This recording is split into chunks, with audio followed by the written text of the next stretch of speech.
Ini untuk tampilan workspace-nya Adobe XD.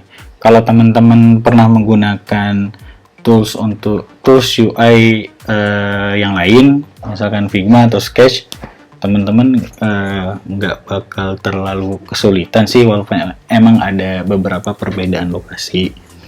Nah, oke, apa aja sih yang ada di Adobe XD ini, gitu kan? Di bagian atas, kemudian di bagian samping, kiri, kanan, mari kita coba jelaskan. Di bagian atas nih, di sebelah kiri itu terdapat 3 bagian utama dari si Adobe XD, yaitu ada desain, kemudian prototype dan share. Kemudian di sini ada untuk penamaan file dan lokasi, mau nyimpen di mana, nama filenya apa. Kemudian di sini ada untuk nambahin user untuk berkolaborasi. Kemudian ini bisa preview on device. Sayangnya ini hanya berlaku di Adobe XD for Mac saja. Kemudian di sini ada untuk ngeplay atau untuk ngeplay preview tapi di komputer atau di laptop, nggak di device-nya langsung. Kemudian di sini untuk scale, mau berapa persen ditampilkan.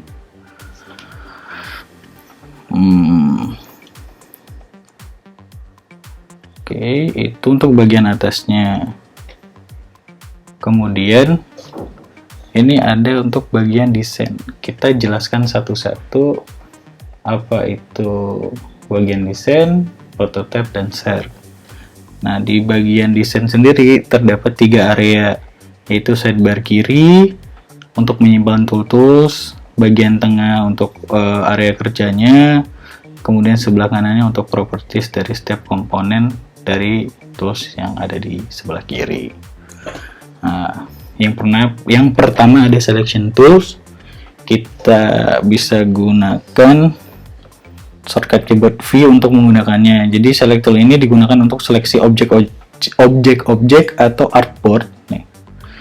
Nah, ini objek, bisa diklik, bisa diselect pada bagian area kerjanya. Jadi di sini bisa nyelek apapun gitu. Nah, kemudian ada rectangle tools, yang bisa dibilang persegi. Nah, kalau teman-teman mau tahu apa sih shortcut keyboardnya, kalian cukup seret si selection tools ke arah objek atau toolsnya, maka di situ akan muncul. Rectangle itu bisa digunakan dengan cara nyentuh keyboard R. Oke. Rectangle bisa bikin apa aja, bisa kotak. Kalau teman-teman pengen bikin persegi, bisa sambil ditekan shift.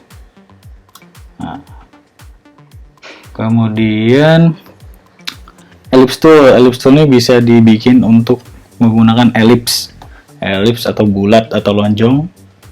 Nah, kalau teman-teman mau bikin lonjong ke samping, ke kanan, ke kiri, nah bisa. Nah, kalau teman-teman pengen bikin dia bulat sempurna sama seperti rectangle tools tadi, kalau ingin bikin persegi, cukup ditekan shift, kemudian buat objeknya, maka dia akan bulat sempurna. Nah, kemudian apalagi di sini ada polygon tools, bisa digunakan menggunakan keyboard shortcut Y. Nah, polygon tool ini berfungsi untuk membuat objek poligon seperti segitiga, belah ketupat, segi 6, dan berbagai segi lainnya yang dapat diatur di propertiesnya. Oke, ini kalau mau bikin segitiga. Nah, kemudian teman-teman pengen ngerubah nih, mau segi berapa? Nah, belah ketupat segi 4, kemudian segi 5, 6, 7, 8, 9, 10, 11, 12, 13, sampai berapa ini terakhir, berapapun. Nah, tergantung besar objeknya. Nah, ini kan ujungnya runcing-runcing juga, teman-teman bisa bikin dia agak membulat dengan di sini. Ini properties untuk mengatur semua. Jadi setiap objek-objek itu beda-beda propertiesnya. Nah, oke, selanjutnya line. Line ini bisa untuk membuat garis. Satu. Nah, untuk ketebalan dan warna dan sebagainya, teman-teman bisa atur di propertiesnya. Nah, ya, line tadi bisa digunakan, bisa digunakan menggunakan keyboard shortcut L. Kemudian pen tools. Pen tools ini jadi fungsinya bisa membuat line mungkin. Kalau kita mau pengen bikin line, terus kita tekan V atau selection tool, maka dia bisa jadi line. Kalau emang pengen bikin objek baru, bisa menggunakan pen tools.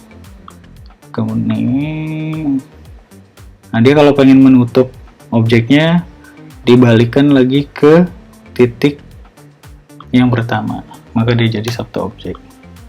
Nah, biasanya pen tool ini dibikin oleh teman-teman yang mau ngebikin icon, karena itu kan objek bentuknya kan tidak teratur misal, atau ingin membuat ilustrasi, itu bisa menggunakan pen tool. Kemudian ya teman-teman udah tahu pasti ini teks untuk membuat tulisan. Ini aplikasi. Oke. Aplikasi. Kemudian di sini untuk membuat artboard, teman-teman bisa cukup menggunakan keyboard shortcut A atau menggunakan ini ke artboard. Jadi teman-teman pilih mau bentuk artboardnya seperti apa. Misal kita mau bikin lagi untuk Android mobile, nah, maka udah kebikin di situ. Ini ada zoom, bisa ngezoom. Nah, selain menggunakan menggunakan tool zoom, teman-teman bisa menggunakan gestur keyboard zoom in zoom out seperti biasa. Oke. Nah, di bawahnya ada lagi apa ya namanya, fitur ya. Fitur yang berhubungan sama objek-objek ini. Yang pertama ada aset. Misalkan aset ini adalah komponen-komponen yang biasanya akan digunakan ulang untuk di tempat lain, misal seperti button dan sebagainya, itu bisa kita bikin di sini. Atau bisa color gitu kan, kita mau nambahkan color apa biar nanti bisa dipakai di objek lain. Kemudian ada layer.